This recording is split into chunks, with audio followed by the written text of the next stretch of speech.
ناظرین، آپ دیکھ رہے ہیں ہمارا چینل علم کی بہار اور میں ہوں آپ کا ہوسٹ علی۔ ناظرین، ایک دفعہ کا ذکر ہے کہ ایک روز ایک جوان حضرت داؤد کے پاس آیا اور موت کا فرشتہ بھی وہاں پر موجود تھا۔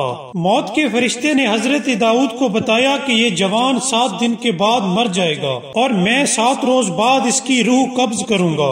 وہ جوان اس مجلس سے اٹھ کر چلا گیا۔ راستے میں ایک فقیر اس کے پاس آیا اور مدد کی درخواست کی۔ اس جوان نے اس فقیر کو صدقہ دیا۔ ناظرین، 7ویں دن کے بعد وہ جوان پھر حضرت داؤد کے پاس آیا۔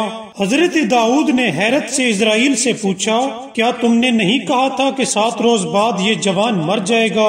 ملک الموت نے کہا کہ بالکل اسی طرح ہے، لیکن کیونکہ اس نے صدقہ دیا تھا، خداوند عالم نے اس کی عمر میں 70 سال کا اضافہ کر دیا۔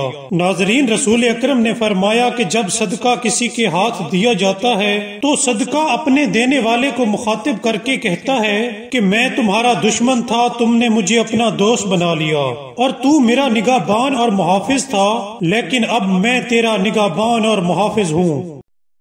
ناظرین، اگر آپ کو ہماری ویڈیو پسند آئی ہو تو سبسکرائب کرنا مت بھولیے گا۔ Thank you.